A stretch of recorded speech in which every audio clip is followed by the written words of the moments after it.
జై శ్రీరామ్. శ్రీరామచంద్రుడి యొక్క వీరోచిత గాథలు ఎన్నో ఉన్నాయి. అయితే ఆయనకి వినయం, వివేకం అవే తప్పితే ఎప్పుడు కూడా ఆయన గర్వాహంకారాలకు లోను కాలేదు. ఆయన ఎంతటి వీరుడు అంటే అంతటి వీరుడు. రామాయణం మొత్తం వెతికినా నీకు ఎక్కడ వెతికినా కనపడదు.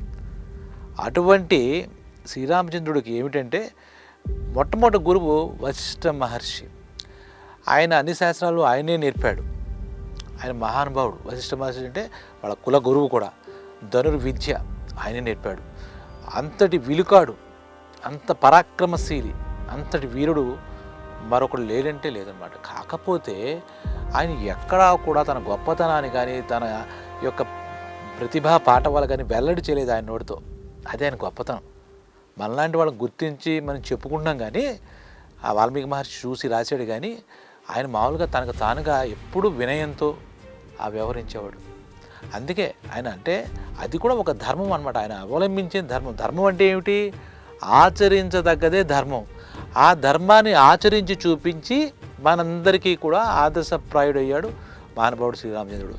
ఇందాక మనం చెప్పుకుంటుగా వశిష్ఠుడి దగ్గర అన్ని శాస్త్ర విద్యలు నేర్చుకుని ధనుర్విద్యలు నేర్చుకున్నాడు, బాగానే ఉంది.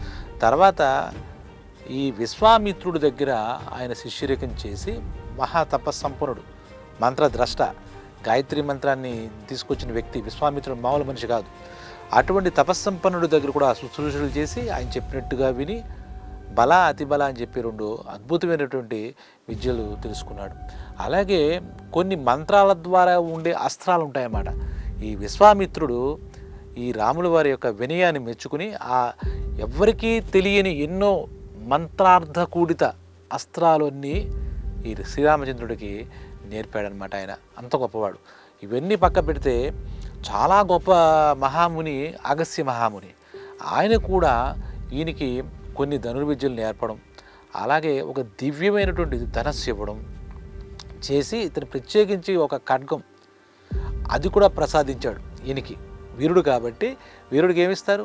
ఆయుధాలు, అస్త్రాలు, శస్త్రాలు ఇస్తారు. కాబట్టి ఇలాంటి గురుధర్మం పాటించేవాడు అన్నమాట.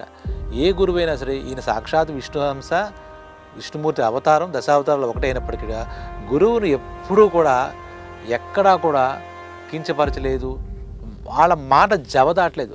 అందుకే మహానుభావుడు శ్రీరామచంద్రుడికి 3 అద్భుతమైన గురువులు. ఒకడు వశిష్ఠ మహర్షి, విశ్వామిత్రుడు, అలాగే అగస్త్య మహర్షి. అలాగే చూస్తే అరణ్యవాసం చెప్పుడు భరద్వాజ మహర్షి. అంటే గురువుల్ని ఎలా గౌరవించాలి, ఎలా వాళ్ళకి వినయంగా ఉండాలి, ఎలాంటి సేవలు వాళ్ళకి చేయాలనేది ఆ ధర్మాన్ని మనకి రామచంద్రుడు చూపించాలని చెప్పాలి. తర్వాత ఇప్పుడు చెప్పుకుంటూ పోతే ఎంత వీరుడు అంటే ఆయన అవలీలగా మనం చూసాం. శివధనస్సు అని ఉంది. ఆ శివధనుస్సుని అక్కడ స్వయంవరానికి వస్తే ఎవ్వరూ కూడా దాన్ని విరచలేరు. శివధనుసుడు చాలా శివుడి వరప్రసాదం అన్నమాట. శివధనుసు దాన్ని శ్రీరామచంద్రుడు ఒక్కసారిగా తీసి దాన్ని విరిచి పక్కన పెట్టాడు. అలాగే ఒకే ఒక బాణం వేసి తాటక అనే ఒక మహారాక్షసిని చంపాడు. తర్వాత ఒకేసారి 2 బాణాలు వేసి, అంటే మీ వివరంగా ఉండడం కోసం ఇది చెప్తున్నాను, దీనికి చాలా వివరణ ఉంది. కానీ అక్కడ సుబాహుడు అనే 2 బాణాలు ఒకసారి సంధించి ఒక బాణంతో సుబాహుడైన రాక్షసుని మట్టుపెడితే ఇంకో బాణం వేసి మారీచుడు అనేవాడిని 7 సముద్రాల అవతల పడేటట్టుగా ఆ బాణంతో చేశాడనమాట.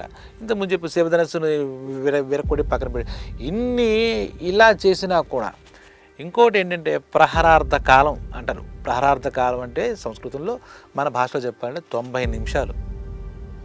ఆ 90 నిమిషాల కాలంలో కర, త్రిశిర, దూషణ అనే వాళ్ళ రాక్షసులు, వాళ్ళ సేనలు దగ్గర 14,000 మంది రాక్షసుల్ని 90 నిమిషాల కాలంలో మొత్తం అందరినీ కూడా ఇది చెప్పినట్టుగా రామాయణంలో చెప్తుంది ప్రహరార్థ కాలంలో. అలాగే ఇన్ని విలువిద్యలతో ఇంత వీరుడైనప్పటికి కూడా ఆయన చాలా అంటే లో ప్రొఫైల్ అంటాం ఇప్పుడు మన భాషలో. అలా అంతటి వీరుడైనా కూడా ఎక్కడ అహంకారాన్ని చూపించలేదు. వినయానికి తల ఒగ్గే ఉన్నాడు. అన్ని ధర్మాలు పాటిస్తే ఉన్నాడు. మామూలుగా మనం ఇంత చేస్తే అంతలా ఫీల్ అయిపోతూ ఉంటాం. ఇంతటి వీరుడికి ఇన్ని విద్యలు వచ్చి ఇంతమంది గురువుల యొక్క అనుగ్రహం పొందినప్పటికీ కూడా తన ధర్మాన్ని విడిచిపెట్టినటువంటి రామచంద్రుడి విషయంలో అసలు ఎన్నో ఎన్నో అసలు రామాయణం మనకి అన్ని తరగతుల్లో పాఠ్యాంశంగా పెట్టేస్తే మొత్తం రామాయణం సరిపోతుంది. ఇంకా మిగిలిన వాళ్ళకి ఏ సబ్జెక్టులు చెప్పక్కర్లేదేమో అనిపిస్తుంటుంది ఒకళ్ళకి. మన అందరికీ ఆయన అనుసరించిన ధర్మాలు చూసినా కూడా మన జీవితం చాలా ఫలవంతంగా ఉంటుందన్నమాట. ఇక్కడ ఆయనకి తెలిసి కూడా అవతల వాళ్ళకి గౌరవం ఉండడం చాలా కష్టం. మనకు విషయం తెలిస్తే అన్నీ మనకే తెలుసు అన్నట్టుగా ఉంటుంది. సముద్ర గర్భభంగం అని చెప్పి ఒక ఘట్టం ఉంటుంది రామాయణంలో. అందులో ఏంటంటే వీళ్ళు రావణాసుడు లంక ఎక్కడ ఉంది, సీతమ్మ వారు ఎక్కడ దాచిపెడు రావణాసుడు అన్ని మహానుభావుడు ఆంజనేయ స్వామి ద్వారా వీళ్ళకి తెలిసింది. సరే వాళ్ళకి యుద్ధంగా వెళ్దాం అనుకుంటారు. మధ్యలో లంకకిను ఇక్కడ ఉండే దీనికి కిష్కిందకి మధ్యలో సముద్రం ఉంది. సముద్రం లంఘనం చేయాలంటే సముద్రాన్ని దాటి వెళ్ళాలి.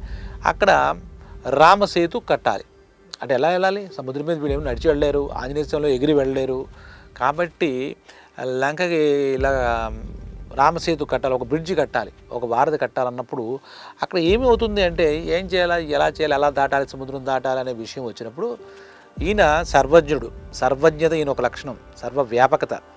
అయినప్పటికీ ఈయన ఏం చేస్తాడు అంటే అక్కడే విభీషణుడు ఉన్నాడు, ఈయన దగ్గరే ఉన్నాడు విభీషణుడు. అప్పటికే రావణాసుడు తరిమి కొట్టి ఇక్కడ పంపించేశాడు.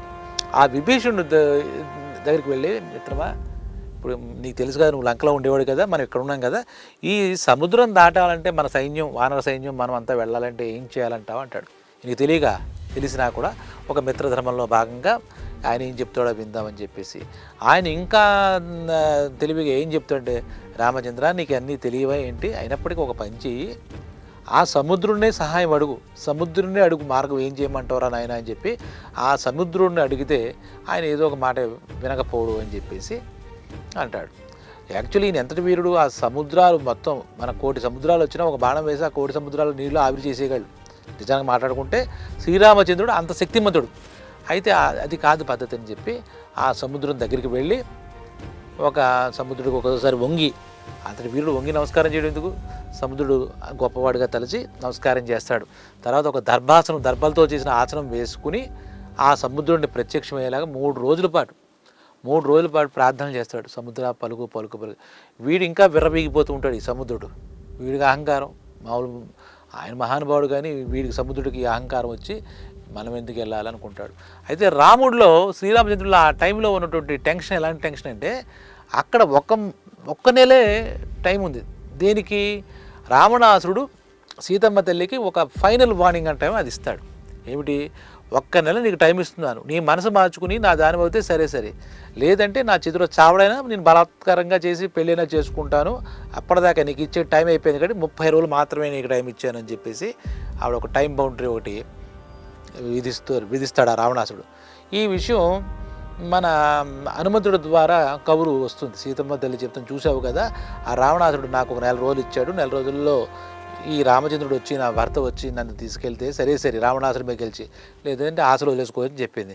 అక్కడేమైంది, భరతుడు అన్నగారి దగ్గర ఒక ప్రతిజ్ఞ చేస్తాడు, నీకు 14 ఏళ్ళు ఈ అరణ్యవాసం, ఈ 14 ఏళ్ళు దాటి ఒక్క పూట అయినా కూడా నేను ప్రాణత్యాగం చేస్తాను నువ్వు రాలేదంటే కనుక, నీకు ఇదే ఫైనల్గా చెప్తానయ్యా, ఇప్పటికే నేను సిగ్గుతో కూర్చుంచుకుపోతానని భరతుడు ఒక ప్రతిజ్ఞ చేస్తాడు.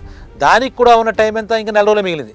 ఈ 1 నెల రోజుల్లో ఈ శ్రీరామచంద్రుడు కనుక వెళ్ళకపోతే అక్కడ సీతమ్మ వారిని రావణాసుడు ఏదైనా చేస్తాడు, చంపేస్తాడు పోని. ఇది ఇక్కడ భరతుడు ఏంటి, అన్నగారు వాళ్ళు రాలేదు అరణ్యవాసం చేస్తుంటే నా మీద కోపం పోలేదేమో అని ఏదో అనుకుని వాడు కూడా ప్రాణత్యాగం చేసేస్తానని ప్రతిజ్ఞ పూనాడు.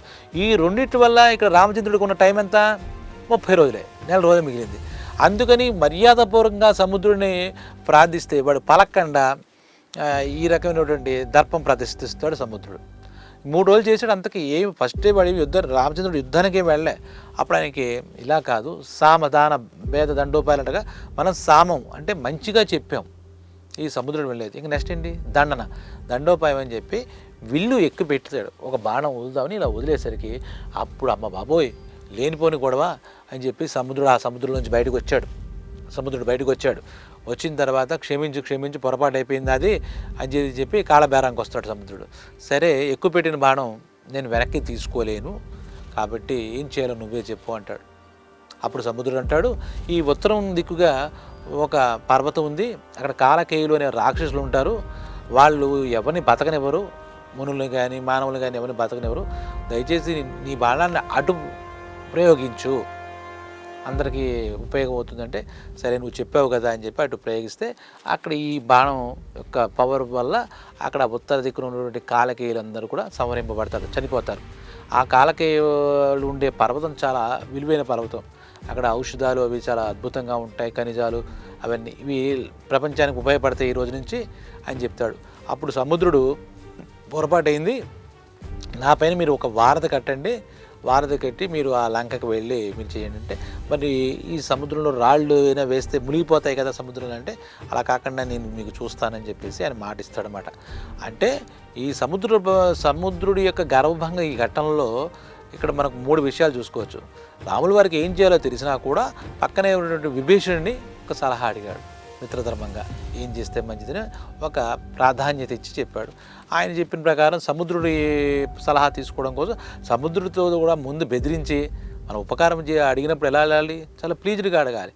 అంతలాగా వెళ్ళి 3 రోజులు ఆయనకు నమస్కారం చేసి ప్రార్థించి చేస్తే వినని పక్షంలో అప్పుడు ఆయన వీరత్వం చూపించాలని ఒక బాణం వదిలాడు. కాబట్టి ఈ ధర్మాల్లో ఉన్నటువంటి సూక్ష్మాలు కూడా ఉంటాయి. కొన్ని మనం కూడా ఇది ఎలా ధర్మమైంది, అది ఎలా ధర్మమైంది అని అనిపిస్తూ ఉంటుంది.